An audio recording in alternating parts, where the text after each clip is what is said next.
we were gonna watch. Yeah, So, pretty much. I was just like, hey, I'm busy our usual filming day, so I'm just gonna show up, not on our usual filming day. and we went through like what should we watch? What and because I've referenced the list that I have that I've been compiling over the past like 8 years of knowing you, and we didn't pick anything from that. We picked something else. Something completely different. I wanted to stick to Tubi though, because most of the time people who watch, like, I want them to be able to get something for free, you know. But then again, Tubi's not in some countries, so VPN.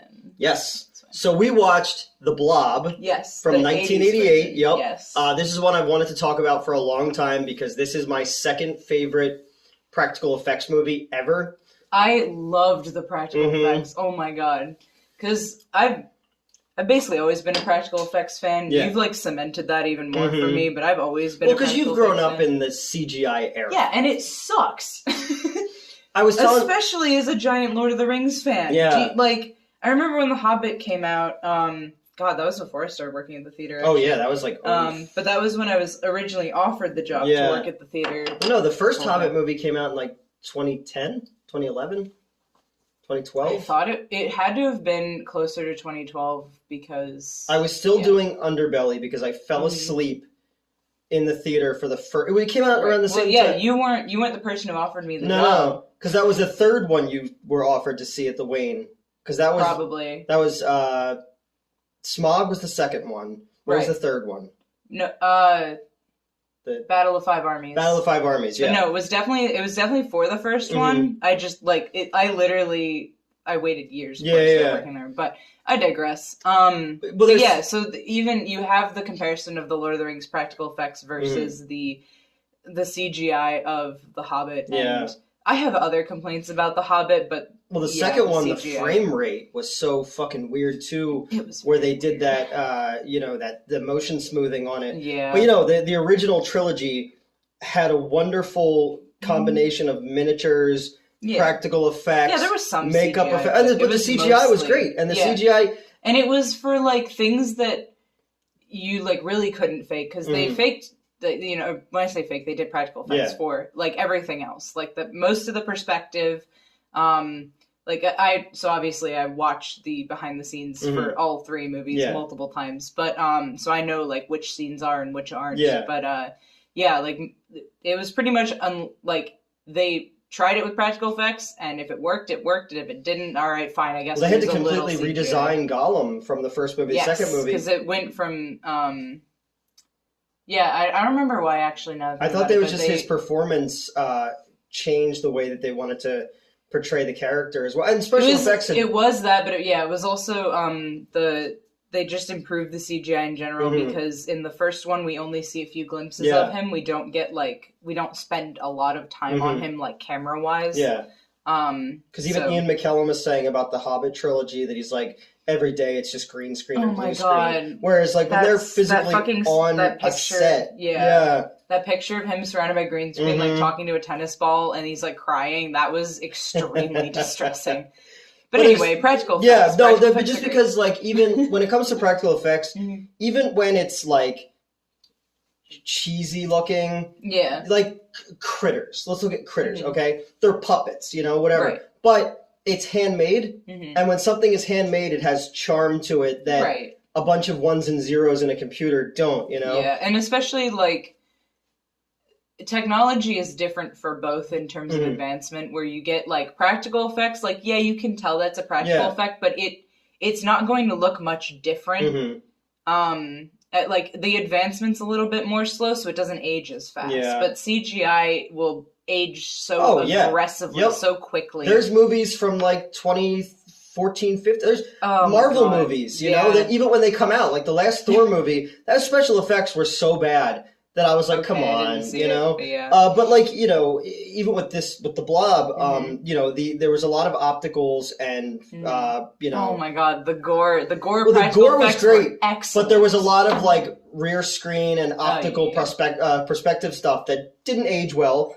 But you got to remember, this was this cool era of the '80s where they remade The Thing, The Blob, The Fly. There was this great, more hardcore, gory, gritty version of the 50s B movie. Because again, the Thing is the greatest practical effects movie ever made. God. And this would be second to that. And I mean, the effects in this one, because you've seen the 50s one. I have, yes. And the 50s one, you know, we live 45 minutes away from Phoenixville, Pennsylvania. I used to live 15 minutes away, but then I moved, and I don't know how far I am from Phoenixville. You're like an hour from here now, too. So, yeah, all right, so you're even further. But yeah, that was just like where I hung out. I actually moved even closer to Phoenixville for a little while. I was living in like Royersford, Spring City area. Yeah. So I was like maybe 10 minutes from Phoenixville. Yeah.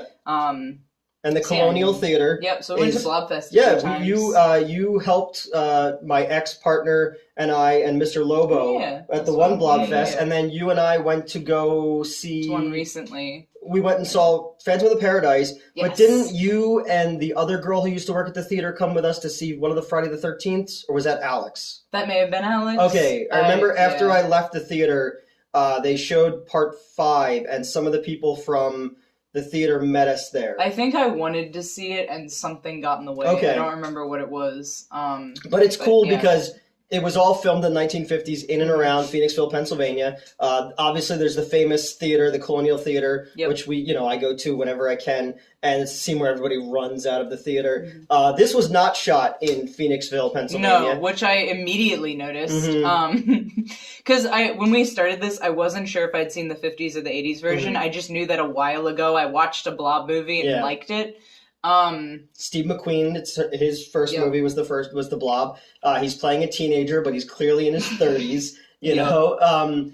But yeah, this one is set in more of like a small, like kind of northern town almost. Well, was it northern? Because they mentioned that it didn't really snow there. But they said it was like near the mountains though, because of all the runoff from for the sewage systems and stuff.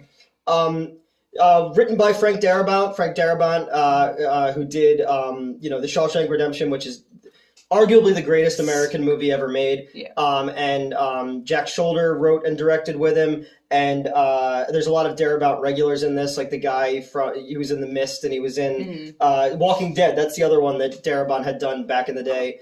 And it's got Shawnee Smith from the Saw series and Johnny Drama with he looks like a 1980s lesbian mullet, like so hot.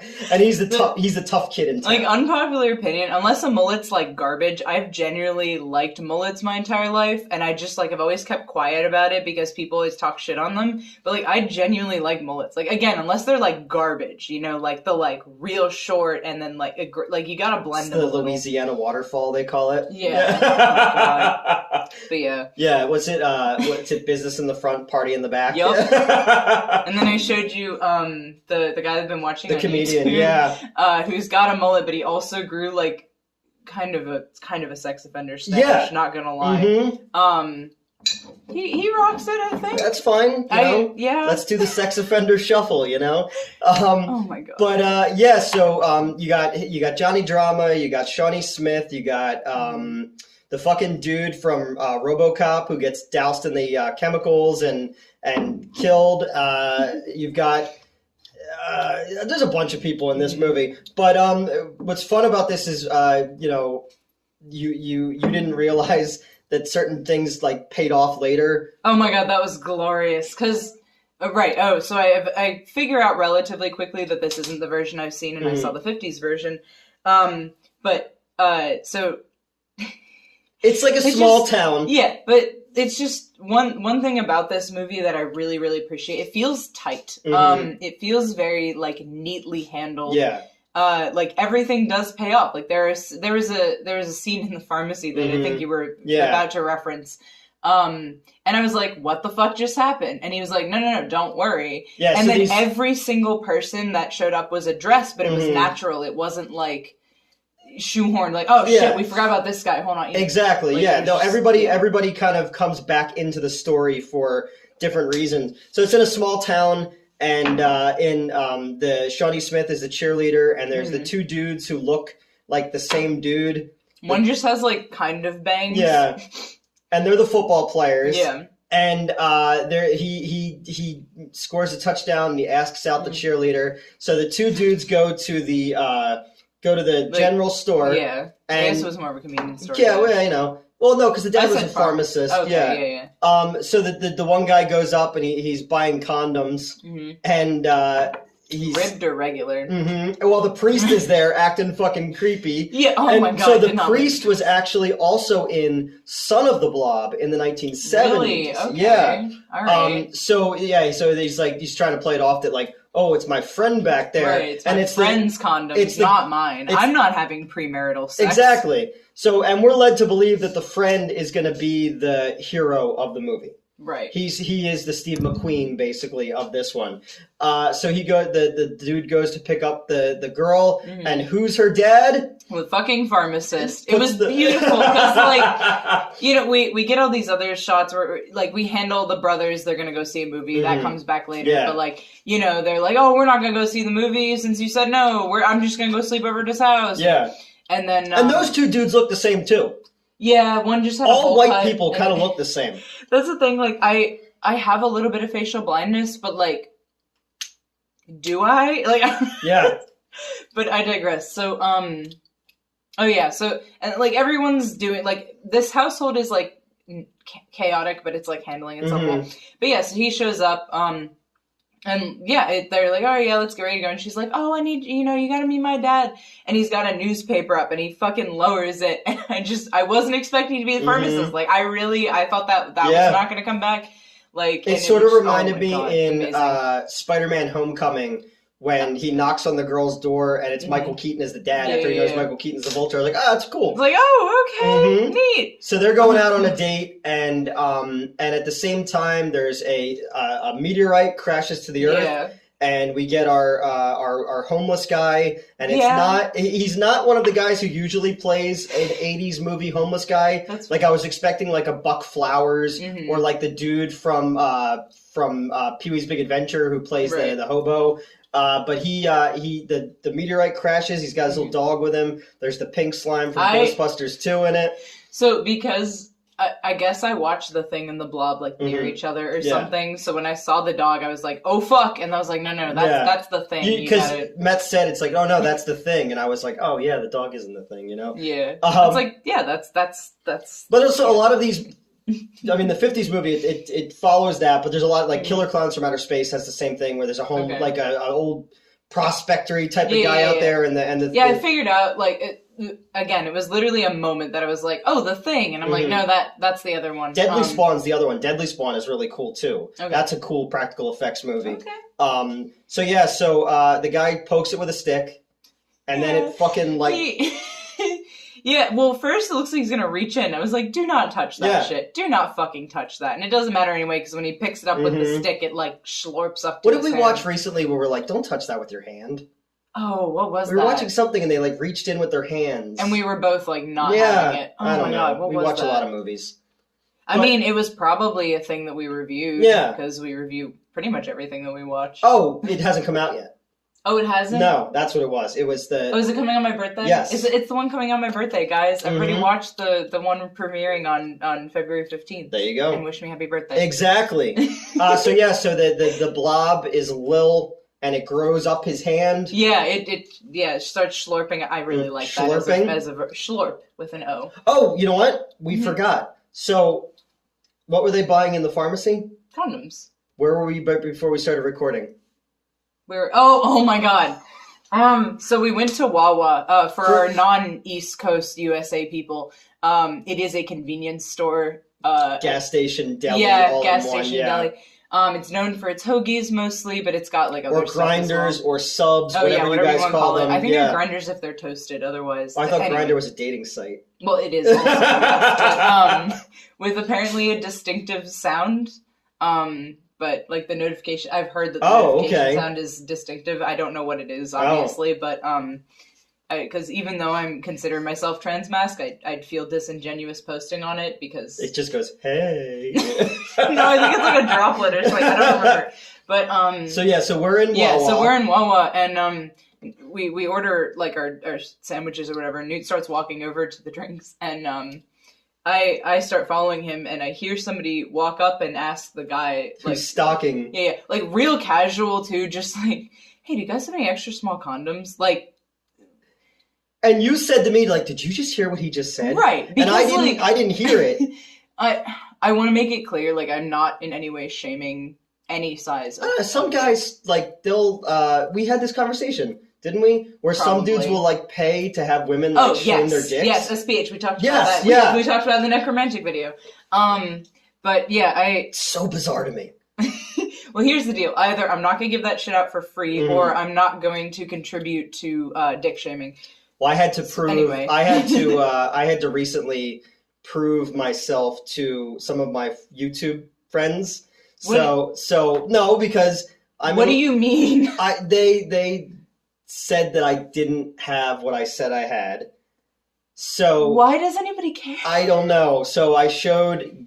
Did they also say it was aesthetically pleasing? They did, actually. Bullshit. Oh no, they were all very impressed, and then some were a little bit upset. So 8-Bit Eric and Game Sack and RGT and the Game Chasers and all those guys are like, "Fuck, dude's got a big dick."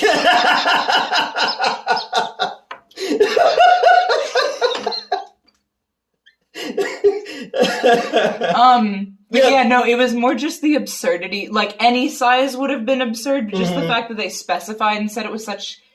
Like, it was so casual. It was so casual. And what did I say to you? I was like, you know those, like, things you wear on your fingers when you're, like, sewing or whatever, so you don't, like... Yeah, we have them at my workplace for some reason. Yeah. I don't know, they're in the first aid kit in the kitchen area, so I don't fucking know. But I was just like...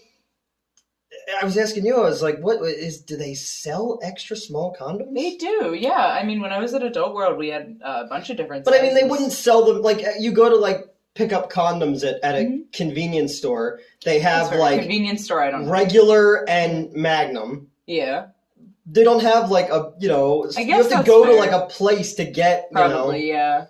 Like baby wang ones, like, you know, it's like it's just head and balls. It looks like that thing from Pokemon. Like, wait, which Pokemon? Isn't there like that thing that like sticks out of the ground that's got like the Diglett? Yeah. Well, okay. You're thinking of yes, people.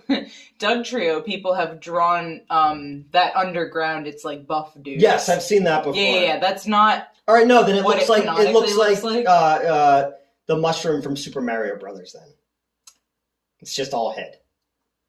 That could be Shinotic, that could be Fungus, that could be... I don't know. It's evolution of Mungus. Yeah, I don't know. I'm so big on Pokemon. A guy at Wawa asked if they had extra small condoms, and I was just like, is it... I just was startled by how casually he asked it. Like, it was... like, I don't know. Like I said, not that he should be ashamed, but, like, no attempt to, like... Like, it sounded like he was asking where the bread was, you know what I mean? Like, it was just so casual. I don't know. Like, that's good. I'm very much about sex positivity and body positivity and all sorts of aspects, including dick size. Maybe someone... It was just startling. I don't know. Did you see the Hulu had a series about the Pam and Tommy Lee sex tape? I heard about it. And it's like a comedy drama thing. Unfortunately, most of my knowledge about that is actually through, I think that was referenced in Eminem song. Yeah. But Seth Rogen's a guy who did porn only because his dick was so small, and they needed him for an anal scene, so they just picked the guy with the smallest dick. Because they sell, like, dildos specifically for anal, and they're smaller and, like, a little bit thinner, because that, you know, if you're not all... Back to our pegging conversation. If you're not like worked up to that point, you're gonna want something a little easier on the sphincter. On the old balloon knot. Like, looks like a balloon knot. No, yeah. The rusty trombone you're down there. Oh my god, my hair dried in the worst way. Yeah, I'm sorry. So the guy on the motorcycle. Oh my god, I forgot we were talking about. Yeah, we're talking about the Blob. Brian Flagg. Brian Flagg, not Rick Flagg from the Suicide Squad. I think that's why I heard Flagg and I was like, what is that subject? Cash Flagg, the director of The Incredibly Strange Creatures Who Stopped Living and Became Mixed Up Zombies. Okay. So he sees the guy and he's got his hand all done, and then he runs into the street and gets hit by Shawnee Smith and football player, right? And our main character, and they make Cash Flagg come with them because he's like because they hit this old man, and you know he's obviously like on the road like having the worst day, right? Yeah. Well, because he kept trying to cut his arm. Oh yeah, he had a hatchet. He kept trying to chop it off. Every and time the Blob he would, just like it would just move up. That was awesome. That was great. I really enjoyed that. But so like they were like, well, we're gonna take him to the hospital, but you want to fucking get in because if they start asking us questions, like we don't want to, you know. Which also led to so like there's so many insane lines in this movie. And like Flag gets all mad about it. And he seems so laid back, and then every so often he's just an asshole, and I cannot figure out why. But yeah, he's like, what? What's wrong, Taylor? We're worried about a little insurance claim on Daddy's car. In your daddy's car? With his leather jacket on. Just a sentence like worried about an insurance claim. And the whole movie, he's also just trying to get back to his only true love, his motorcycle. Oh my god, his fucking bike. So obviously, right, like... He's like Pee Wee Herman. He leaves his bike in the forest, obviously, because now he's fucking roped to taking this old man to the hospital. And he literally does not get back to it until like 2/3 of the way through the movie. Like, and every time he wants to go somewhere, like, he's walking, right? Because his motorcycle's back in the forest. And I keep saying, like, how's he gonna get to his motorcycle? Like, he has to get back to, like, both he and I had that same, like, the character and I had this same thought of, like, your motorcycle. Yeah. Like, you can't just leave that in the forest. It's a love story. Which he Tale did, as old as time. Like I said, he did eventually get back to it, but, like, it took the entire movie. But it comes back in the end and it helps, you know? Right. Like I said, everything in this movie is really tight. Yeah. Unlike how this review's been going, where we've just been rambling about it. Yeah. We're talking about butthole priming and teeny tiny condoms. And as we were discussing, it's not the length of the condom, it's the Yes, it's the band. Because I saw, I mean, like, way back, you know, when people are like, oh, if a guy tells you a condom's too small and you can't use it, and it would be, like, people putting it over their arm and shit, where it's like, yes, but, like, you know, the band size matters, that's a whole thing. But, yeah. So... You gotta, like, stop me from turning these videos into sex ed, because I will just teach people No, it's fine. We're gonna do a show called Just the Tip. Just the tip. And exactly. it's about sex tips. They go to the hospital. They go to the hospital. Jack Nance is the doctor. Jack Nance from Eraserhead and a bunch of stuff. And they're on their first date. Football player and Saw girl. And they occasionally reference that this is like probably the worst first date she's ever had. She's like, no, it's fine. But also like quietly flipping through a magazine on the other side of the couch. Yeah. So I'm like, is it? She just wants a soda, a diet soda. Yeah, she's like, hey, give me or you know, he's like, oh, do you want a soda? I guess trying to make some semblance of a date out of it. She's like, yeah, give me something diet, you know. So he gets up and he sees, I guess, like, something moving under the sheet. Because he, for some reason, can see into the old man's, like, room. And again, there's no one guarding anything in this hospital. No one guarding anything. Like, I was at the hospital...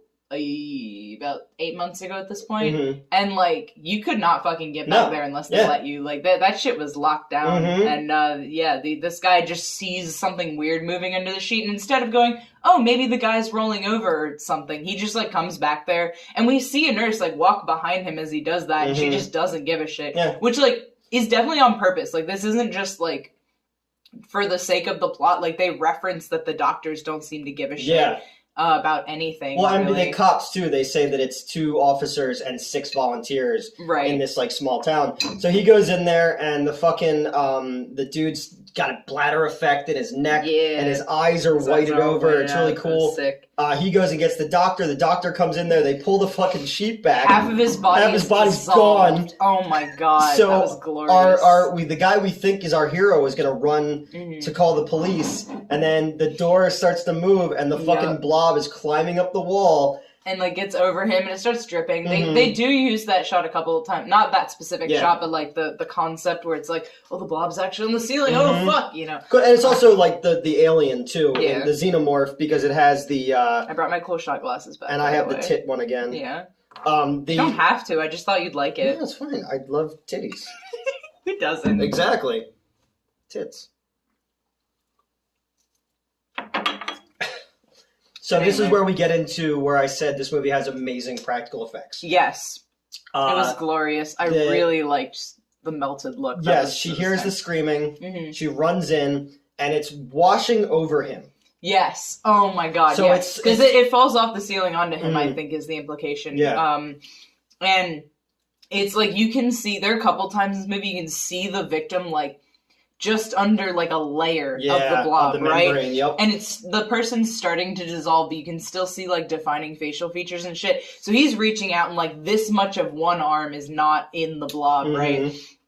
And she grabs said arm, and I'm like, don't do that. But reasonable, right? She's trying to get him out of there. She keeps pulling, and eventually it eats through part of his arm, and it just comes off and is like twitching on the ground. It just dissolves the head back. Yes. And it was just, I mean, the way it looked like the fucking Scream mask. Yeah, a little bit. But it's just stuff like this. You go in like 1988. There, obviously, we were still in that era of the Splat Pack movies, you know, the Tom Savini, Rick Baker, Screaming Mad George era of movies. And this one has so many like little interesting things to it. Obviously, as it consumes and heats up, it gets bigger. But just the way that it's washing over him, almost like it's consuming him as it goes. It's this membrane, and until his head is like a skull that opens up, and it's so fucking cool. But the town seems to think that Entourage guy did all this. Oh, right, yeah. So they arrest him and bring him back to the hospital. Right. As she's leaving the hospital. Oh my god, right, because... because I literally said, I was like, oh yeah, so the one person who'd be able to clear up this situation is gone now. Like, they make eye contact as she's driving away, or like is driven away by her parents or whatever. So then we go to Makeout Point. Right, yes. So now we're seeing... all the way. So now we're seeing our protag's friend, Scott. I don't know why I remember his name. Actually, I know why I remember his name. It's my friend's husband's name and also one of my manager's names. Yeah. And he's with Erica Aliniak from Baywatch, Under Siege.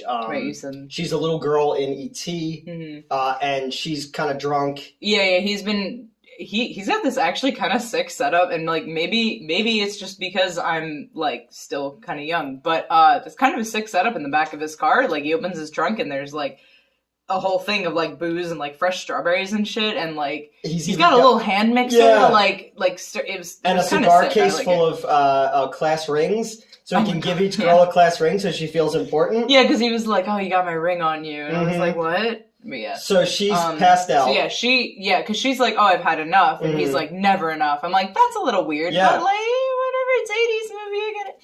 He goes back and he starts making them more drinks and.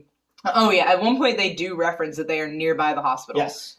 She says that she sees lights and is like, "Oh, I think that's by the hospital." He's like, "Don't worry about it." Yeah. But it's, again, like you said, little things like that show you the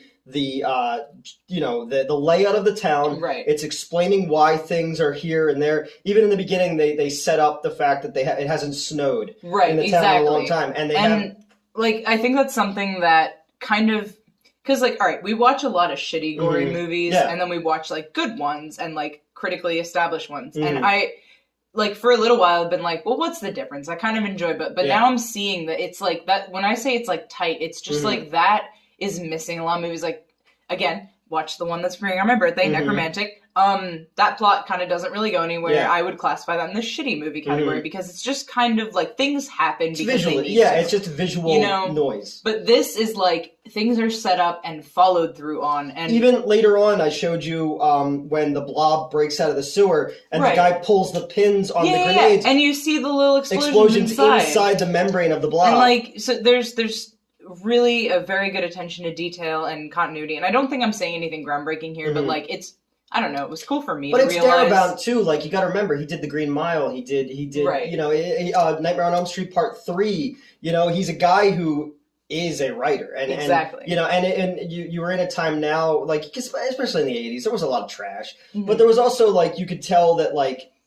they wanted to make something special here. Right. They probably had reverence for the 1950s one. Yeah, especially considering they brought back an actor from at least the sequel from the 70s one. That also has the guy who was the skipper on Gilligan's Island in that one. It's terrible. There's like a whole blob scene at a bowling alley. But so he comes back into the car. She's passed out. Yeah, and he says how hot it is. Well, first he kind of rolls his eyes at her, and I'm like, yeah, like, you're feeding her alcohol, dude. What the fuck do you expect? Yeah, really. I mean, honestly, as someone who's been, it's so funny because as someone who's been fed alcohol, not by Newt. There was a chick a while back who really wanted to hook up. What did the woman say? She's like, "Don't eat with your face." I'm sorry. Thank you for reminding me of that, because I just need to use that for things. So, like, one of the times the Blob shows up, like, one of the first times that we see it, it obviously appears gelatinous, and immediately it cuts to this kid slurping Jello up off of the face, plate. Yeah, but the mom's like, "Don't eat with your face," which is hysterical. Like, my mom used to say weird shit like that too, because she really wasn't thinking, you know. Right? It's like, how else do you? Yeah. I remember one thing that my parents always had to say was, "Don't draw on the table with cheese." And this was not directed at me. My brothers really liked cheese sticks, like those peely ones. I still can't eat them because I was so grossed out by my brothers drawing on the table with them. I don't know why that specifically stuck with me, but, like, I cannot eat cheese sticks. What was it? Polio cheese. Polio cheese. Wasn't that what it was called? I don't know. I was young, it was like a black, packaging with, like, a green title. Yeah, I mean, I'm sure I've seen it. Polio was like a parrot or something, but I remember those were always in my lunch. At summer camp and stuff like that. So yeah, so he's talking about how hot it is in the car. Right. So he which, you know, that's another thing, they keep mentioning how hot it is, like, everywhere that we see the Blob. Which is why it's growing. Yeah. Which makes sense. But sorry, my brain went off on a thing. Because we're drinking alcohol. Does not actually make you warm, it makes you feel warmer because it dilates, vasodilator, and you're giving off heat. Anyway, so he starts undoing the buttons. Oh, yeah. Oh, God. Yeah, he starts... Loosen up my buttons, baby. Yeah, he's, like, talking to her as if she's still awake. Obviously, she's not, like, visibly not. Like, she's, like, you know, like, slumped, like, gone. And he's like, "Oh, well, you know, I could loosen one of your buttons." He starts, like, undoing her blouse and just being real fucking creepy. Yeah. And I'm getting uncomfortable because no shit. And then he reaches in and the fucking Blob just bursts out of her blouse. Because the Blob believes in respecting women. It is that she did not believes in consent. Exactly. The consent Blob. The importance of consent. Yeah. That's the next one as he goes after all the Me Too people. Oh my God. Blob. I shouldn't gender the Blob. That's fair. You did just gender them. I didn't even think about that. I don't know. I think the Blob gives a shit. It might. Who do you think you are? Jesus Christ. Talk about wokeness here. What were we saying about wokeness? We were saying something earlier. Maybe it was this conversation. I don't know. I don't remember I've barely slept in like 3 weeks. Yeah. I don't know what's going on. So yeah, he sticks his hand in to get to cop a feel. Yeah, and it just grabs him and sucks him in, and he kicks out the window of the car, and then it gets into the sewer. So our protagonist, she has to go find Flag. Yes, because she's at home, obviously distraught because this dude she really liked after her mom tried to drug her. Yeah, she was like, "Come on, you gotta sleep," and gave her a sleeping pill that looked suspiciously like my antidepressants. Yeah. That's why I was kind of like, "What is that?" But it's also like the mom in Nightmare on Elm Street 2 was just like, pills will make it all better, like, you know? Right. And but she doesn't take the pill. We see her like gently place it on her fucking nightstand. She dips out the window and goes to find Flag. Flag is obviously having none of this. Yeah. This is one of the times that he gets like really standoffish for no reason.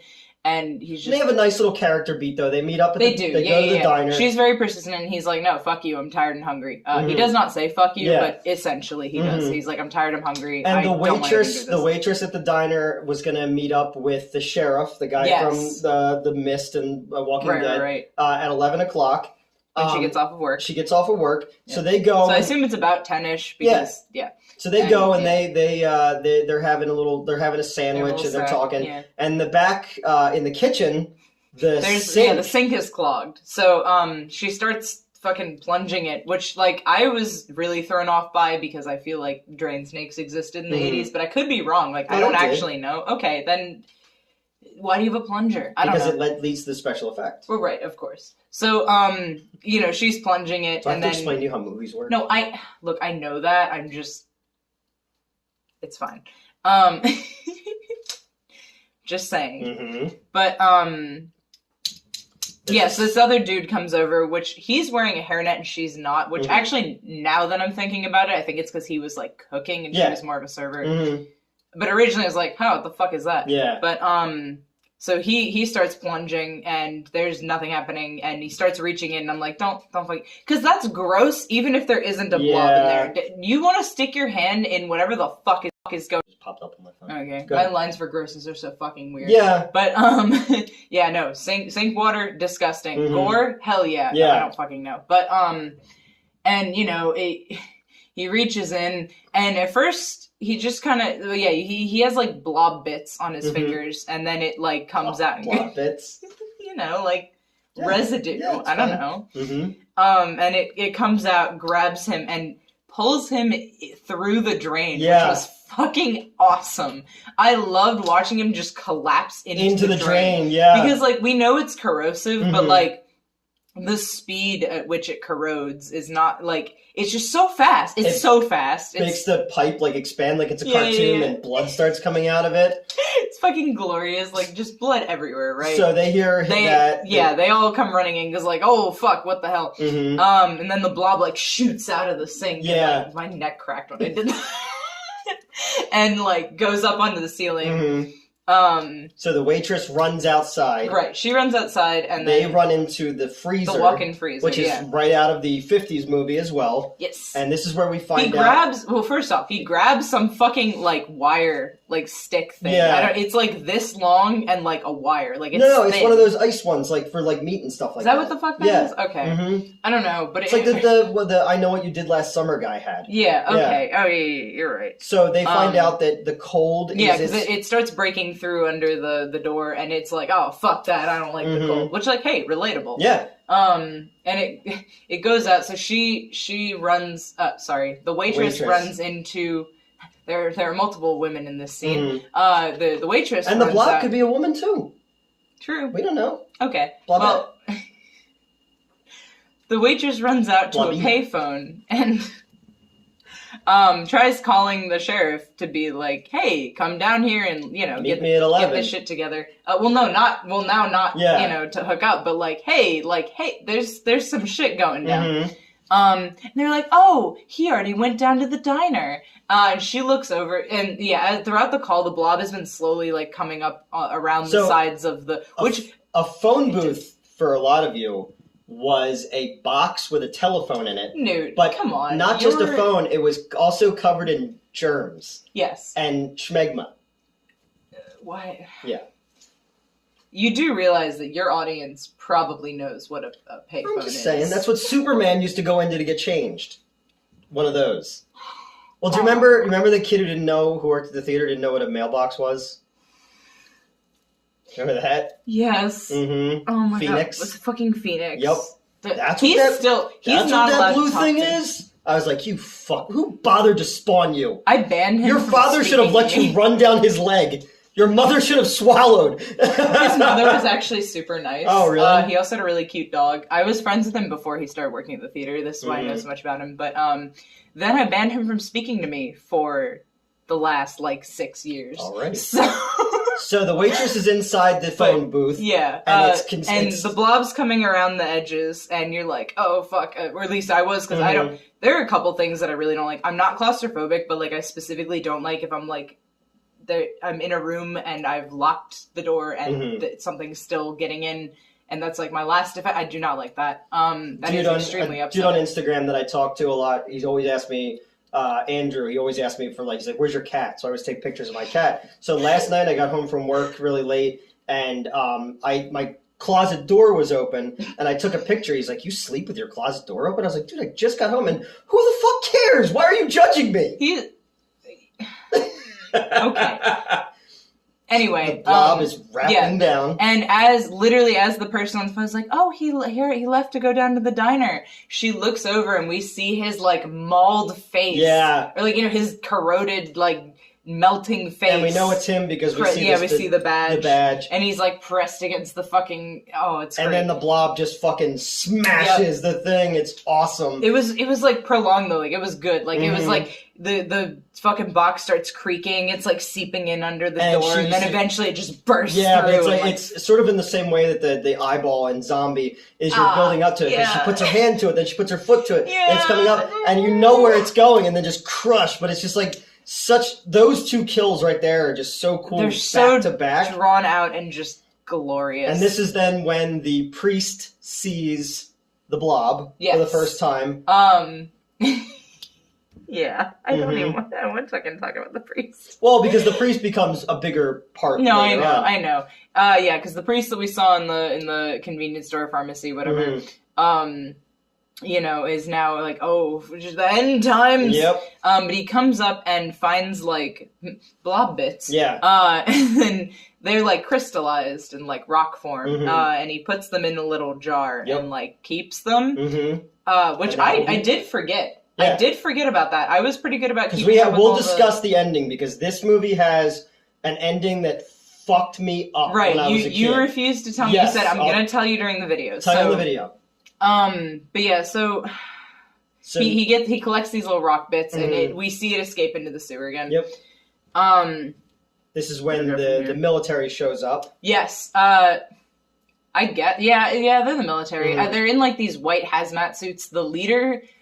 his hat, his like helmet is way too big for him. Go ahead. Why do we say hat?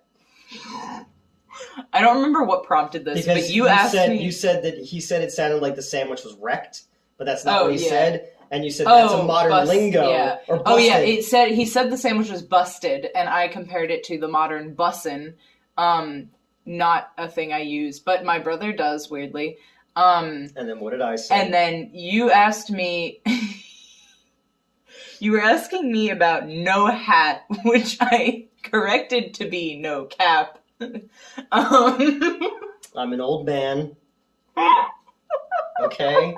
I am an old man. I don't know what's out of pocket.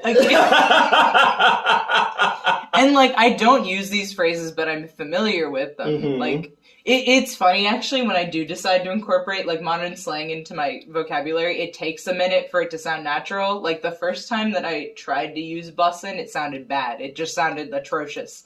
But... The only time I would say bussin' if I was, like, working in a restaurant and I'd, like, bus a table. You know? No, that's different. But yeah, you were like, what is that, like, no hat or something? I've gotten to that point. Like, I'm the guy, like, I used to make fun of when I was young and cool. Yeah. And now I'm just that old man. Don't get me wrong, like, I know if I live long enough, like, I will be that person at some point. Like, I felt like when you corrected me, I felt like that Steve Buscemi meme where I've got the skateboard. Yeah, how do you do, fellow kids? Don't worry, that one's still relevant.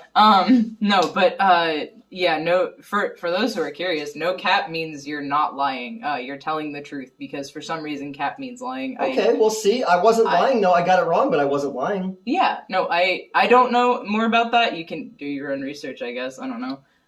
That slaps. That did make it into my vocabulary, but the first time. You should have heard the first time I used lit. Oh, God, that sounded bad. That was just atrocious. Like, it was the most awkward thing I've ever said. I like to use old slang from, like, the 20s. That's the thing, though. Like, I do that, too. Like, I mix in... Like, I either sound like I'm from Shakespeare, like, 80 years ago, or, like, right now. Like, those are the three... And then, like, sometimes other languages. Like, that's Like, I'll still answer the phone sometimes and say, ahoy, hoy. Because that's what... No, you don't. Yeah, to some people... that's what Alexander Graham Bell wanted people to say when they answered the phone. I found something a while ago. Apparently, I used to answer the phone as if I had, like, called them. I'm trying to remember what exactly I used to say now, but growing up, did you have a house phone? Yeah. Okay. Because a lot of people now just don't have landlines. Technically, so my parents still have a landline, and recently a telemarketer called it and put the voicemail on hold somehow.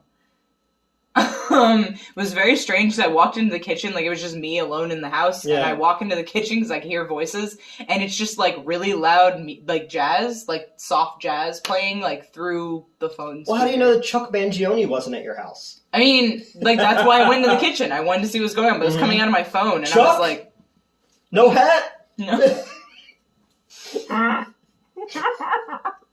What's especially, like, there's an extra layer to this, right? Because I saw... Chuck Mangione wore a hat. I don't know who Chuck Mangione is, I'm gonna be honest, I don't listen to this. Did you ever watch King of the Hill? Oh, I did, yes. He was the guy, he was a musician in the 70s, but he was, like, always part of the show. Okay, yeah, he was the guy who played the trumpet. I'll have to pay attention. And it was in, Feel So Good was also in the first Doctor Strange movie. Oh, okay, fair enough. Yep. It's like Engelbert Humperdinck. The fuck was I saying? I don't know. Oh yeah, there's a meme that it's same hat. Mm-hmm. Okay, so I used to say that a lot, and sometimes I still do. So like there was like a fun. Well, then what does overlap. Same hat mean? Same hat is just same. Then maybe that's why I'm getting it confused because you used to say that. I used to say that constantly. It's from some sort of little comic, I don't know, but the dudes they're like all the way at the other side of a sidewalk or whatever, and they've got the same hat on. They're like, same hat, and they're like, oh, same hat, and then they like walk towards each other and they're still saying the same hat, and then they eventually like handshake and they're like, the same hat.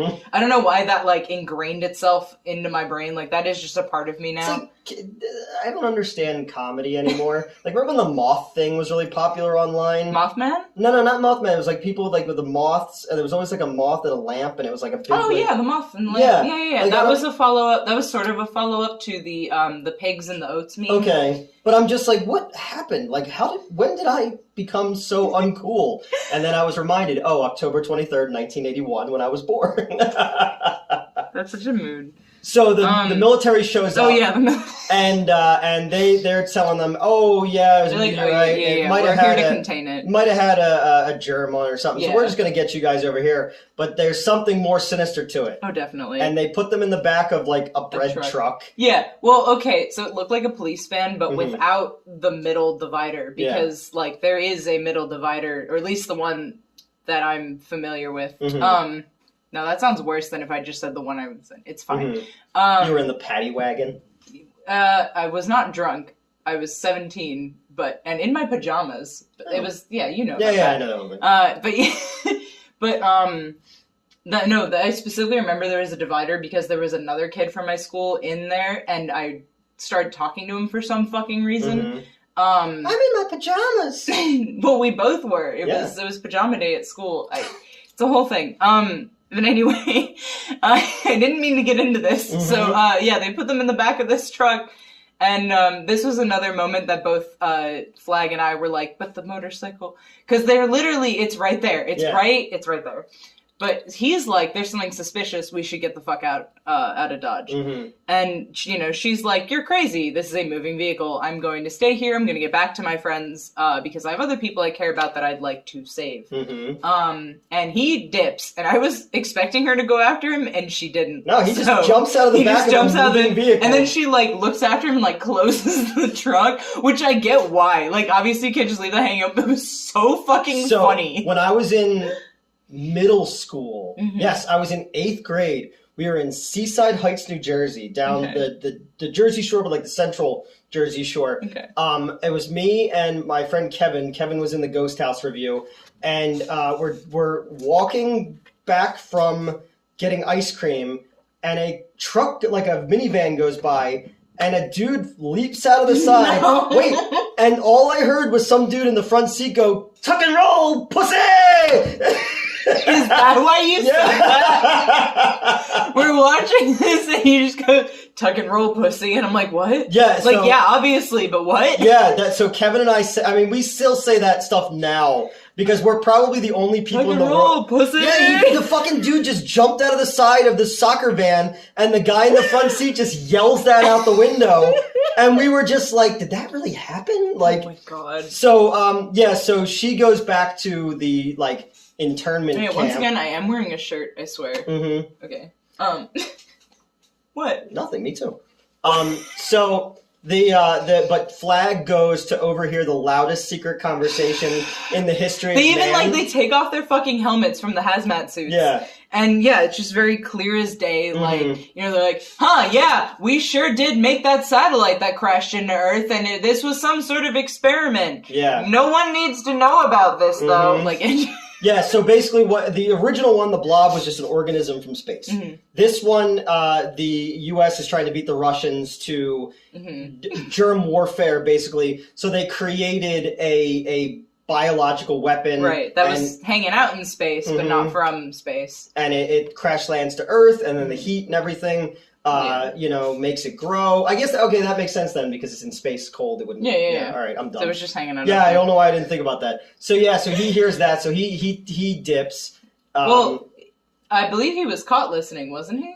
That's right. Yeah. But he gets away because he outruns them on his motorcycle. Yes, exactly. He grabs his motorcycle. Which, like, earlier in the film, they were disparaging. Like, they were like, yeah, your shitty-ass motorcycle. Or however. Well, because a homeless guy laughed at him because he couldn't jump a crevasse. Well, right, yeah. And then, but then, like, his friend that he works for, I don't fucking know.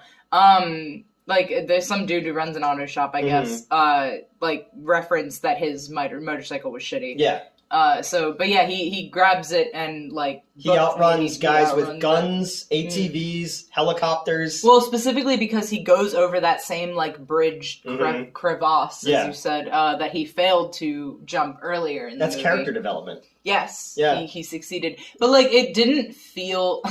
Like, I'm sorry, but to me, it didn't really feel all that impressive because the reason he didn't successfully jump it before was not a skill issue. It was because his motorcycle just, like, stopped working for some reason. Like, it started sputtering, like it was running out of gas or something. And so, obviously, he didn't make the jump because it physically just couldn't. But then this time it didn't do that, so he made the jump. Well, because and I was like, it believed in itself. It's like in Space Jam when they have Michael Jordan's secret juice, but it's really just water inside a water bottle. Do you believe I've never seen Space Jam? It's awful. I know. I hate that I've movie. heard it. I want to see the second one. Like, I don't want to see the second one, but I want to see it just because I want to know if it's as bad as I thought it was going to be. I've heard that it is. I have not watched either, so... LeBron James. But, yeah, he jumps the crevice successfully. Crevasse. And it's funny because a couple of the ATVs like fail to. Yeah. Like they try to like swerve, I guess, because they don't want to. It's not that far of a fall. When he failed the first time, he dropped all of like 3 feet. And he just ripped his jeans. He didn't get hurt. He just because he put duct tape on them. Right. Like he just fell into like dirt. Like it wasn't even like a river or anything. Like it was literally just like I don't know. But, yeah, they're trying to avoid jumping it, so they, like, fucking tip their ATVs and shit. And then he, like, hides under something, and the helicopter goes overhead, but you see the lights of the helicopter reflecting off of the motorcycle, and I'm like, that's... And then he goes to try to hide in the biggest tunnel, because this town is basically built over the fucking... Right. The French, like, aqueducts or whatever. And so at the same time, I guess, that this is happening, our female protagonist, whose name I completely forget... I don't remember anyone's name except for Scott. Girl from Saw. Yeah, girl from Saw. She gets back to town and is looking for her brother and his friend, and big surprise, they're at that movie. But so is the Blob. Yes, but you know, what I like about this is there's the scream. There's that transition too in that one, just like with the Jello scene. They went to go. Yeah, so we see the projectionist. Well, hold on, the movie first. Yes, because the movie has the great line that we both laughed at that I forgot about. Is when they show the killer has a hockey mask on. The dude says, "Hockey season ended months ago." Not the fact that he's got a chainsaw. Well, right, because the person's like, my brain immediately played a Lord of the Rings reference, but I don't remember the original line. Now my brain is just replacing it with Gandalf saying, "Little late for trimming the verge, don't you think?" That's not the line. Well, no, because we even did it when the black guy, the head doctor, or Meadows. Yeah, gets pulled. Why are those are the two names I remember, Scott and Meadows. When he gets pulled into the sewer, I went, "Run, you fools!" Like because it was fly you butt, but it was shot just like it. But yeah, no, I don't remember what he originally said, but yeah, it was like it's why is he using a chainsaw on the bush at this hour? Again, I don't remember the original sentence. You should get Manscaped, you should send me free money. I thought you were about to launch into... I was like, you did not get sponsored. No, we make it up. People will think that we got sponsored. Yeah, what does that do for you, though? ExpressVPN. Ridge Wallet. Raid Shadow Legends. Raid Shadow Legend! My brother actually got sponsored by Raid Shadow Legends. Yeah. I gotta believe that they're owned by like a Russian oligarch. They're not... Okay, the game is actually not that bad. I thought it was gonna be garbage because they sponsor everyone. It's actually not that bad. Well, there you go. That's a ringing fucking endorsement! Money, please! But, I digress. So... they acknowledge that he's using a chainsaw and that it's weird, but like she's like, oh, it's fine for some reason. Yeah. It's like nighttime, like fully nighttime, and but this is the movie within the movie, so and this guy who looks like a little too much like my dad did in the 80s, but like with straight hair. Maybe he's a peeper. Then we should give him something to peep at. Yeah. Okay. But then that's when he lifts his head and the guy's like, "Hey, wait a minute! Hockey season ended months ago." And they immediately cut from the movie to like some dude in the audience is talking, and the little kid's like, "Hey, shut up!" There's a dude behind them that won't stop talking. And the one kid's brother, who I think he was also the kid in Return of the Living Dead 2. He looked like him. Okay. He's the usher at the theater. He's like, quiet, you know. And then we're up in the projection booth, and the projectionist has his... The projectionist is like, "Hey, it's hot as fuck up here. Why isn't the AC working?" And they're like, "I don't know, we have it on full blast." He's like, "Okay, well, it's not working." And they're like, "Yeah, it is," which... No. Yeah. But he puts on these neat little glasses that have like flashlights on them, and I asked you if that was a thing. Yeah. When it was filmed, we had to use them because the booth had to be pitch black. That makes sense, right? So, but he goes to like investigate the duct because no shit, the air is not coming out, and he gets attacked by the blob. And then we see the glasses like sitting on the ground as the manager comes up.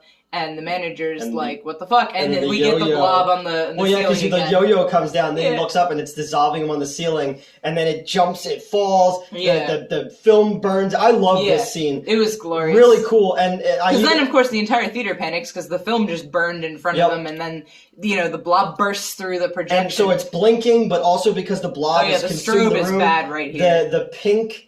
Because that was actually what would happen is it covered the screen is pink, and then the sister shows up, and people are just getting fucking pulled up by the tentacles, and just like the blob has taken over the entire theater at this point, and it's massive at this point. Because in the other one, like it's little and it's just coming out, and they do have the famous scene where everyone's running out, and Blobfest every year does that, where everybody, Mr. Lobo usually leads it, everybody runs out of the theater. So then the little brother, his friend, and the girl... The saw girl. Escape. But into, like, the sewer that's connected to the theater. Yeah, I guess. I don't... Like, again, you were saying this entire town seems to be built on a sewer system. Yeah. Because they get into a manhole, and I immediately was like, "Hey, that's not going to do shit." And then we see the tentacles coming through, so, I appreciate that. But yeah, so now there's a sewer chase scene at the same time that Flag has escaped and is also in the sewers, because again, he just drives in this giant tunnel. Yeah.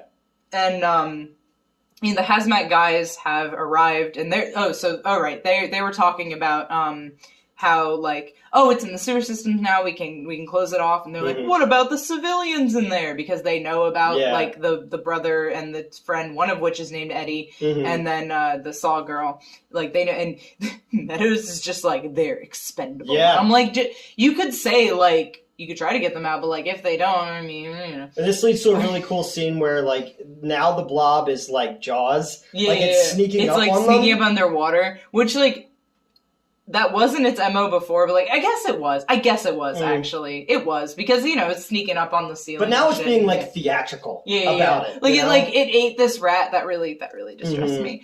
And, so they're trying to escape, and they're, like, climbing these pipes, and it ends up taking a kid. Yeah. And it kills a kid, which is awesome. Which genuinely surprised me. Like, I thought that those three had plot armor. Yeah. I was wrong.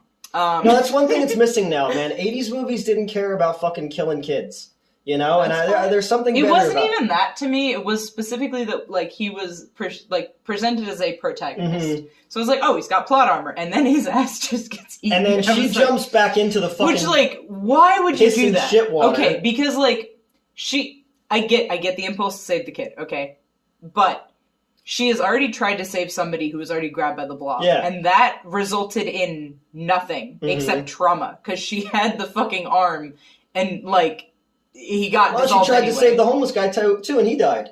That's true. Everyone she comes in contact with. That wasn't like as aggressive where it's like, oh, he's been grabbed by the blob. That was like, fuck, we hit this dude like with our car. We should probably get him to the hospital. To quote Batman Returns, everyone you try to save ends up dead or deeply resentful. But so she survives though. She does not get grabbed by the blob. But the kid pops up out of the water and he looks like the dude from RoboCop. And then he gets kind of sucked back. Yep. She can't fit through the bars. Yep. So she's gonna climb like. Oh yeah, the one kid did escape already. Her younger brother. So she has to like. She's like, well, I'm fucked, and then like the hazmat guys show up and start just firing. And it's Bill Moseley, horror movie Icon is one of the dudes, which is kind of cool. Yep, and so, a couple of them get eaten, and now that thing's distracted. The Blob is distracted, so she's able to, like, jump backwards into the water, and, like, crawl out a different way. Before Flag gets her? Yeah. Right, yeah. And then Flag gets her, and they're on the motorcycle. They're still in the sewer. It's just, like, she's not where the Blob is. Yeah. So now they're biking through the fucking sewer somehow. And eventually the motorcycle gives out. Like, they slip in, like, the most comical way ever. Yeah. Because they're upright, and now they're on their side. Like, it was just, like, really quick. I like the part where he was using the yeah, and it looked like one of those things. I thought he was going to do the motorcycle cage thing, but he doesn't. He just used it to, like, do a fucking K-turn or something. But it reminds me of the Simpsons movie where they learn how to do that when they're on the run. Is that why you knew? Yeah. Okay. Because I was like, oh yeah, motorcycle death cage. And you were like, oh yeah, you're supposed to accelerate at the top. I was like, why the fuck do you know that? It's in The Simpsons. It's in The Simpsons. Simpsons did it. So they crash and are trying to get out. And then that's when Bill Moseley comes back. Yep, and he's, like, a little bit fucked up, but he's good for now, I guess. And they're like, how do we get out? And he's like, that way, I guess. So they're trying to get out. And the military has locked them in there. Yes, they because put a truck over. Yeah. They're climbing up to this manhole cover that's, like, open, and the Meadows looks down and sees Flag and is like, close it, like, all fucking. But he says close the manhole, and then I said, oh, that's the town's only gay bar. Yeah. And then I'm like, in my head I'm like, well, they can just push the manhole up, and then that's what they roll the car over, or the truck, so now it's, like, blocked. Flag ends up grabbing this, like, thing that I couldn't... A fucking missile launcher. Quickly. Yeah. Off the back of Bill Moseley and, like, fires it up at the manhole cover. Everything explodes. But hey, now they can get out. Yeah. So they climb out. I'm actually, like, weirdly worried for Bill Moseley. Like, I really wanted to see him get out of there. Which he does. Yeah. Hell yeah. Yep. But now there's, like, this standoff because they're outside, and there's, like, half the town, probably the whole town. The whole it's a town's small there, town. yeah. And even the deputy, the only one left, is also going to shoot Flag because they still think he's responsible for all this. They somehow think he's responsible for this. Also because the military guys start yelling that, where they're like... He's infected, yeah, he's so everyone infected, turns on him. Yeah. But he also has a gun, so, the deputy's like, everyone lower your guns at once. Like, that's not going to work. Yeah. And then the Blob, I believe, starts to come up. Bursts up out of the thing. Yeah. Well, that's that because the guy who's still the black guy, the leader of the organization. Operation, he drops like a grenade or something. Oh, no, right. he gets sucked in. There's an order of Then there's the other guy, so they throw a bomb down right. there, and they think they got it. And then it bursts up out of it, and this is when he pulls the pins on his grenades, and the Blob just fucking slams on top of him. And we see it, like, exploding within inside. the Blob. But then it's just going... it's not bothering it. But now as everybody's running, it's just slapping down on people. But I love that when it slaps down on people and it comes back up, you could see that they're being dissolved into it. Yeah. Little touches like that are great, and there's just some fantastic miniature stuff in this movie, too. The fucking priest gets caught on fire. Yes. Which I always appreciate. So he's burned, and that's when Flag gets the bright idea to go back and get the snow machine from the that they reference back when he says it doesn't snow in the town anymore. Right. And then he like crashes. And I talked about how the Wizard of Oz used asbestos for snow. Yep. Yeah, we were talking about. I was watching a documentary about not too long about how like that's the most. One of the most dangerous movies ever made. Yeah. Because when Margaret Hamilton, who was the witch, aside from the green paint, when the fire goes up when she comes out of it, it burned her. And the lead paint on her and on the Tin Man. Yep, in his chest. And the asbestos. And then fucking. How did anyone survive that? And then how they treated Dorothy. Oh my god. The Judy Garland, like she was like sexually abused by people. You know, that was a whole fucked thing. up. But anyway. So he crashes the snow machine. And at the same time, Saw Girl, I think, gets her hands on a fire extinguisher, which is nuts, because earlier in the film, when I was like, oh, it doesn't like cold. Well, what's portable cold? I was like, oh, so if this happened, I'd just grab a fire extinguisher. But I didn't say that out loud, because that sounded stupid, and then they did it. So, not stupid. Well, because that's how they beat it in the first one, too. Right, which I forgot. Yeah. I saw that one ages ago. Ages ago. I saw it in the Colonial, which was really cool to see the movie there. Actually. On the back wall where the projector is, there's a plaque for where the Blob came out on the wall. It's really cool. Every time we go, we sit. Well, no, we didn't sit I didn't sit in the balcony with you. What did I see with you there? We saw Phantom of the Paradise. Oh, what? Oh, yeah. But when I went with Lana and her boyfriend, we sat in the balcony for the 3D triple feature. Right. I was working that. Yeah, you were. Yep. So, so he crashes the thing into it. It blows up. It freezes it. Yeah. It's the liquid nitrogen. Well, it doesn't blow up naturally, actually. So, Saw Girl. Well, first of all, he crashes into it. So now Saw Girl comes up and saves Flag, and then also sticks some sort of explosive in between the barrels of liquid nitrogen, and she gets stuck. There are a couple scenes we're kind of glossing over a couple details that are like cool and like do that continuity thing. But like, oh no, Blob, I'm stuck. Step Blob.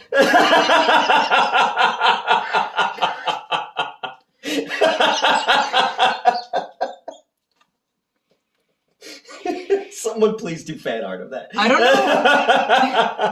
I don't know how I didn't think of that before. Yeah. Like you thought of that first. That's surprising. Yeah. But also, really? Yeah. No, but all jokes. Sorry, my brain started going on a completely separate tirade. Not to the stuck thing, but the step thing. Yeah. That bothers me. It's a whole thing. But I don't think I've stared like that intensely at the camera before, and I've made myself uncomfortable. So she sticks something in there. Yeah, she sticks like an explosive in there, and she gets stuck. The Flag frees her, and they're like turning away as the liquid nitrogen explodes. Freezes the Blob. Snow. So they're like, oh well, we got to clean this shit up. And you're like, yay, they did it. All is well. There will be no more Blob. Then we get to the ending. Then we cut to, and so I'll let you explain the ending. Okay, and how so it affected you. so in they're gonna scoop it up, bring it somewhere cold so it can't get out. We cut to a cornfield somewhere warm, someplace else. You really killed this. I know. When you're drinking out of titties, man, you gotta So you cut to this like tent preacher. Like a traveling, revival church or whatever, like the one in Elvis, But so inside, it's the burned priest, and he's talking about the end of the world, and God's going to send a sign, all this kind of stuff. And, he goes in the back room, takes off his glasses. You can see how fucked up his face is. He's drinking, and this older woman comes back, and she's like, Father, like, when will the end come? And he goes, soon. And then he reaches down and picks up the glass, little container with the pieces of the Blob in it that are now not frozen. And they're moving. He has it, and it's moving, so it's still alive. And now he could bring about the end of the world. Yeah. That ending made me so uncomfortable when I was a kid, because my grandparents, so when my parents got divorced, my grandparents live in a town called Indian Mills, New Jersey. It's out in Medford, New Jersey. It's a very, like, by the Pine Barrens, like where the Jersey Devil is. And there was always, like, those traveling revival churches when we would drive to my grandparents' house. And there was one they lived in this really nice neighborhood, but around it was like nothing. And then across the street from their neighborhood, literally like where your car is right now, there was one of those tents. And I saw this movie because we went, this is probably 89, 90, this movie, no, 90. Yeah. So my grandparents took us to West Coast Video and said, rent whatever you want to get. So I rented this. And I couldn't sleep that night because this fucking tent was right there. And I know that it's a horror movie and I've seen a million horror movies, but something there... like, dude, that's gonna... That ending was fucking bleak. I mean, okay, like, I get it. Like, I told you that Invisible Man freaked me the fuck out. I know that none of my exes can turn invisible. Yeah. But at the same time... So I remember, like, that movie, that ending, like, fucked me up just because... That's because again, it wasn't all built up the way it is now. Like they have a Wawa now and everything out there. But there used to be just those religious like revivals out there, and we're not religious people. My dad's side of the family is like bizarrely religious. My aunt every year on Christmas would make a cake. It says "Happy Birthday, Jesus." You told me about that. Fucking weird, man. So that's the 88 Blob. What'd you think of it? I liked it a lot. I appreciate also that it like clarified for me the difference between shitty movies and like movies that have a similar vibe, but are just better done. Yeah. And I know that's such an obvious thing, I think, to a lot of people, but like, it was just really cool to like, especially because like I said, last week we filmed the necromantic thing, and I loved necromantic. Yeah. Okay, that was absolutely up my alley. That was perfect. I totally understand why you recommended it to me. And that one works more on... But it was a shitty movie. Yes, but also it works more on a dream logic vibe. Absolutely. You know, it's more of an artistic... A specific Everyone story. knows the Blob. You know, the original Blob does have one of the best fucking movie theme songs ever. You know, that and the Green Slime. The Green Slime is another one that has a fucking great score. Like a great main song. Horror movies need songs, like a movie song again, you know? Terror Vision has a great one as well. No, like you're saying, the difference between... They're giving you the same thing... Right, they're giving me horror, they're giving me gore, sometimes they're giving me tits. Yeah. You know, laugh, they're giving me they're giving me comedy. Entertainment. That's how it is. Right, but like specific aspects that are shared across these like types of movies that I like, but one just handles it better. I don't know. Like it's not like my enjoyment's any different, but I'm appreciating it, and I like that this in particular kind of underscored that for me, where it's like, I see why I appreciate this now. When things are set up and then pay off. I tell people a lot, there's a movie called Extro. There's a British alien movie. And it has all these little things that are set up that eventually pay off. Like the little kid, you know, he doesn't like the neighbor, and he can make things in his imagination come to life. So he pretends to shoot the neighbor with a G.I. Joe doll. And then later on he makes the G.I. Joe doll come alive, but it's full size and it actually guns her down. You know? Oh my god. So like little things like that are built up and then set and But like, so another interesting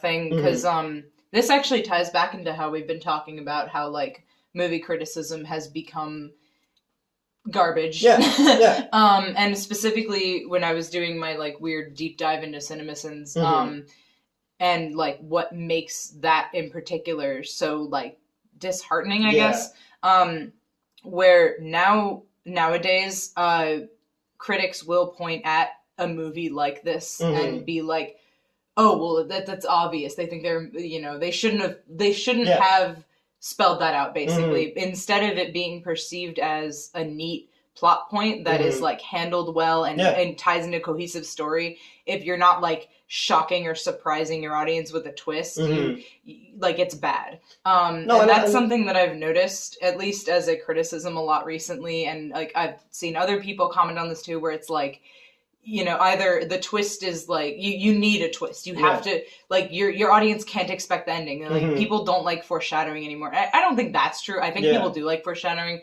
but like at least the criticism side of it, or like, you know, YouTube critics. Not that this channel's one. But a lot of the farthest thing. But a lot of like the cynical ones will, you know, talk about how well, because people are going into a movie with their mind made up already most of the time. That's true. Or they're not there to actually watch the movie. They're there to find holes. I was on that show. No, I know. And it's just one of those things where it's like, if you read a good book, you listen to a good song, you're letting it wash over you like the Blob. Exactly. And then when it's over, you ruminate over what you've just seen or heard, and then you form your opinion based on that. But if you're doing it backwards, they're going for the sake of content. You know, and that's that shit. Now, granted, I did a rant on Avatar, but I have a reason for it. Sure, but that's the thing is, like, not just because you're my friend, but also I feel like we generally tend to try, like when we go into movies, or at least, you know, I'm seeing these movies for the first time. A lot of times you've seen them 8,000 times, but you know, when we go into these reviews, we're trying to take it at face value, at its best interpretation, its best light, and like not intentionally poking holes, but more like pointing things out if we do notice them, like if they happen to break the immersion and snap it a little, because that's like what that should have been originally. And it's just, the problem is like, you know, people feed off of negativity and outrage and hate scrolling, and you know, you get content that is primarily cynical because people like to feel smart, and you know, pointing out that like, oh well, they telegraphed this, you know, it's like, no, well that's called foreshadowing. That is a writing piece, like that is a thing that you do. And I think that this movie did it very well, but I think that if this movie were released now, that would be pointed out as a negative that I don't think is a negative. Well, I mean, like I told you, Rob Zombie almost made another remake of this. Had cool artwork, but I was like, that would never work. No, I think this is one of the best remakes ever it's a done. Very good remake. It's got, again, there's some of the effects that look dated. Sure. But for the most part, it's got great cinematography. It's got a subtle score where it's not beating you over the head with it. I love the use of colors, especially with the pinks, the darks and lights pinks, and the look of the blob is so it's a living organism, which I think is really cool. And it works where it doesn't hit you right away with the practical effects. Right. It lets you kind of get into it, and then story. It becomes a thing. And even though I think that's another thing. That's another delineation for me, if I'm using that word correctly. Between like shitty movies, and I think that they definitely knew when to play the gore, the practical effects. They knew when to do that, and it wasn't. I mean, there's a lot of it, but it's an effects not really movie. it's not right. Like exactly, it's not insane. Like it has a place. And it's done sparsely enough that it's like, oh fuck, dude, that's a dissolving man. Exactly, and when you make people wait for things, it has more punch to it than if you're just bombarding people with special effects. Yeah, the pacing of this was extremely good. Yep, and again, it's just one of those movies that like I've wanted to talk about this one for quite a while actually. But again, it's one of those things where what I like about this channel is you and I can sit down and say, what are we going to watch? Yeah. And then decide. Literally did not know until I got here. Decide what we want to watch. It's usually something that I like or I've seen, and then I like from whoever I watch it with, you, whoever. It's somebody who hasn't seen it before. I love how I love finding an entrance way to that movie for people, and seeing not just how they felt about it, but how movie reviews. Like how you can compare it to something else, contrast it to something, it's all those things. There's a lot of that of just like positivity, perspective. Yeah, it's positivity that comes out of it because I could sit down and talk about a movie that you'd be like, I don't know why you like that, but all art is subjective, It's fine. I mean, honestly, a couple of my favorite movies that are, again, in the, like, shitty, like, just gore fest genre, nobody understands why I like that. And then when they do, they're like, oh, okay. But there's one man's trash is another man's treasure. There's so many movies. I've said it a million times on this channel. There's so many movies that are just garbage to so many people. And I'm never going to elevate, like, certain things to being, like, I'm going to write a dissertation about it. But you can find something good in everything. And if it's not a prop or a costume or an actor or whatever, there's just the idea that like it makes me feel good. Yeah, exactly. And I like watching it because the world's on fire, and if I could sit down with my friend and drink out of titties and talk about the Blob, let's fucking go, So because I mean I've referenced that a couple times on this channel where I said like sometimes with movies I turn my brain off. Yeah, I am here to be part of the story because like I mean God, way back when I was little I was an avid reader, like too much. I remember I'd like start new grades and like, you take the parent teacher conference and my parents would always warn my teachers like, hey, Metz reads too much. And the teachers were always like, nonsense. We want to encourage kids to read. And then by the end of the year, like honestly, by like halfway through the year, they're like, oh my God, Metz reads too much. Like, how do we take the books away from them? I was grounded from reading for 2 weeks one time. That was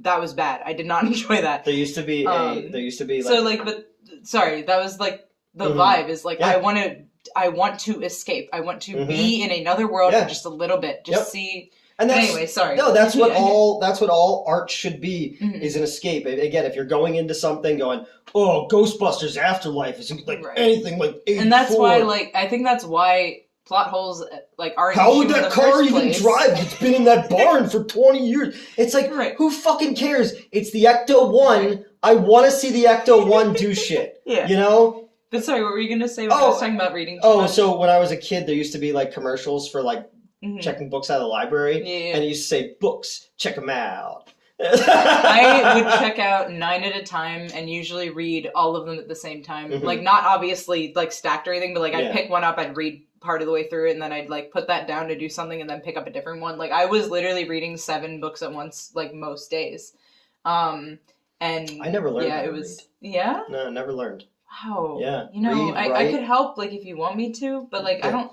Water, Helen, water. Well, I taught my brothers how to read and write. Oh, I don't really? know if I told you that. We realized that recently because I found like an old book where I was teaching my youngest brother how to write.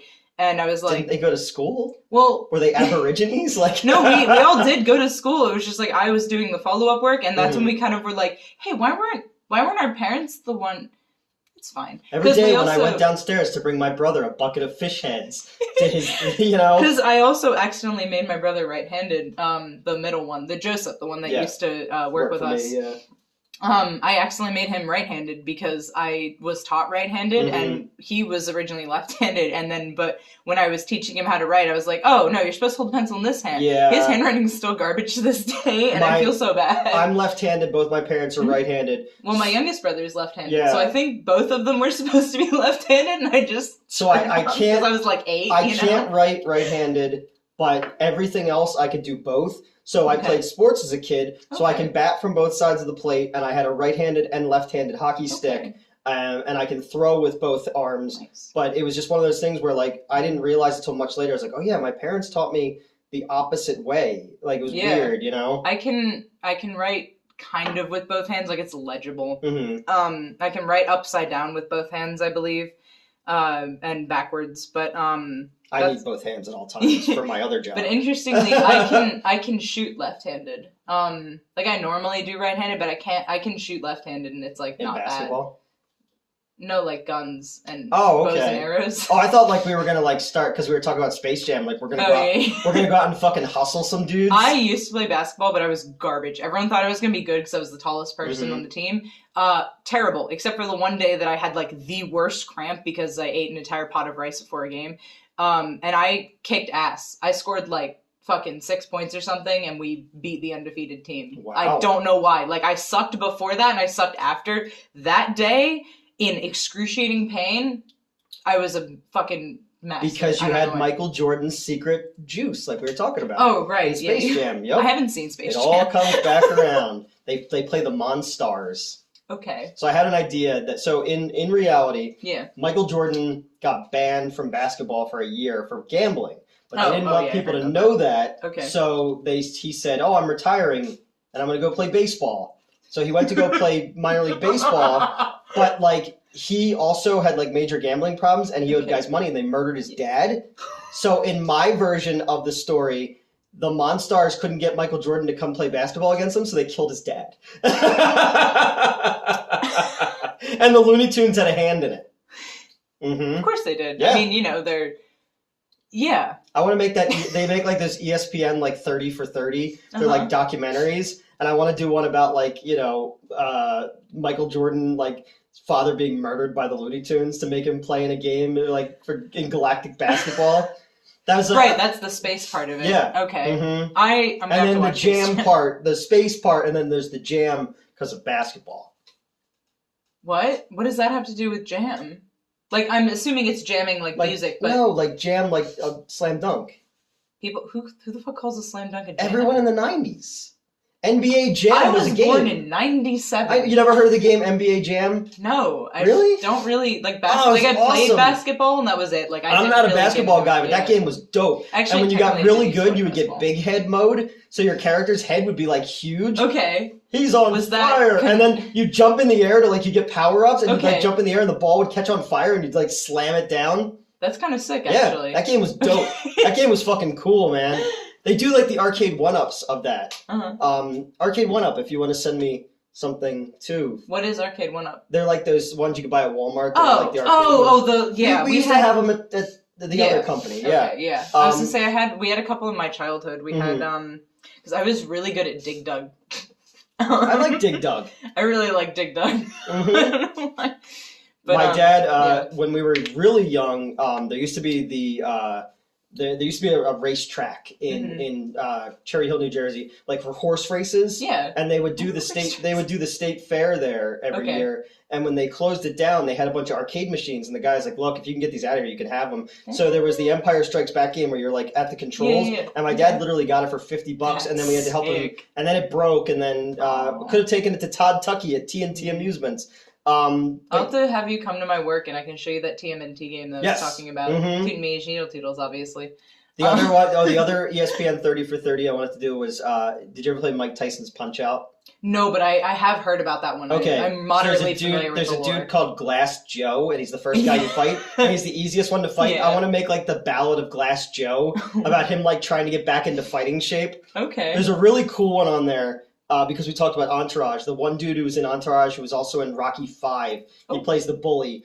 Okay. He did a documentary about this dude who owned the New York Islanders for a year, but didn't have any money. He lied to everyone and kept conning people and didn't have any money, and he had the team, and he changed the uniforms, and, like, he was having, like, wild, like, fucking Caligula sex parties on other people's dimes. Mean, yeah. What else do you do as It's on Disney Plus. If you get a chance to check it out, it's called, like, Big Shot. That was fucking wild, man. I'll have to borrow your Disney Plus. Yeah. I don't have Disney Plus. So, the Blob. We talked about everything. We talked about buttholes and we finished the Blob and we started just talking about other shit. I don't know. NBA people in the comments keep saying, you guys like when we do this, right? Like, please tell us if you don't. They're like, no, stop. I will shut up. Yeah. I will keep talking, but if you want me to, I'll shut up. Like, I tell people that off the bat. I'm like, dude, if I get annoying, like, tell me to shut up, I will. It's fine. Every comment. Yeah, every comment should be like, shut the fuck up, Tell Metz. them Shut up. Yeah. Tell Metz to shut up. Wow. I want to know more about the condom rings, how they're bigger. Do you have any extra small condoms? See, but that's not as funny as how he did say it, because he said it casually. He said it like he was just asking what if like he was like that's a power move though. Right? Wait, exactly. No, he goes and he's got like it looks like a postage stamp, and the girl sees it and she's like, and then he brings out like the cock of God. Like, it makes a muscle. That's how... Yeah, but... It looks like a boxing glove at the end of a wiffle ball bat. Oh, my God. And he's like, whoops. I mean, okay. That's fair, right? Yeah. That's fair. Because, like... So, I feel bad. I don't know if I'm the only one who does this, okay? And I don't know if I'm, like, revealing something or not, or if this is just me. But, like, I try to, if I obviously am interested in something, I try to guess, right? Like, if they reciprocate interest, not, like, random people. Yeah. But, like, if they reciprocate interest. Just walking down the street, it's like a dude at the ATM, and you're like, But, like, if they reciprocate interest, like, before we actually get into the bedroom, I try to guess. Like, and I guess knowing that I'll be happy with whatever ends up, popping out. But, there's a better way to say that. But, like, I always try to guess, right? So sometimes, though, it's not at all what I guess. Like, most of the time I got it, but every so often it's just not at all.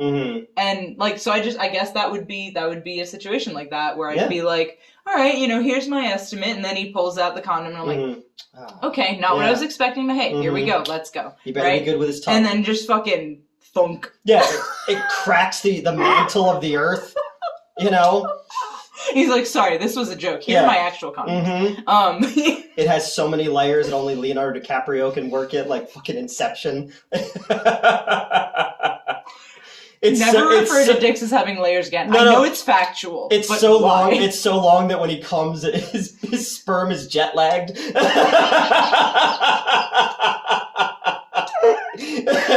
It's so big that if Robin came down it would be in his outfit when he gets to the bottom of it. Wait, I didn't get that one. Oh, the 60s Batman show, they used to go down the pole, but they were in their normal clothes. Oh, okay. Yeah. Oh, I see what you... I didn't word it properly. No, I should have said Dick Grayson. The way you said it implied that the dick was going to, like, be inside the outfit, and I didn't know why. That was not... It's fine. We got it. We got there. Wouldn't the dick be inside the outfit? I mean, not if he's sliding down, because that's not his at that point, right? It's just leaving a snail trail then. Why do you say things? And then it's Alfred's job to clean it, and he's like, mother... I'm glad his parents are dead.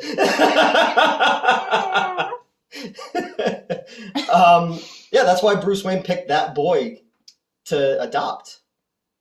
Because he's got a big old donkey dong. I don't think that's canon. Yeah, my version of it. I've said it before that Bruce Wayne is Jeffrey Epstein. And basically, you did say that they're before. Like, look, we know he's Batman. He does a lot of good things. Just let him have another orphan. Jesus Christ, I don't like that. No, me either. But I'm just because I used to have the idea that Bruce Wayne was like the Donald Rumsfeld of the DC universe. Batman would go out and destroy property. Then Wayne Enterprises would get the thing to replace all that property. So it was like a snake eating its own tail. The Blob. We're done.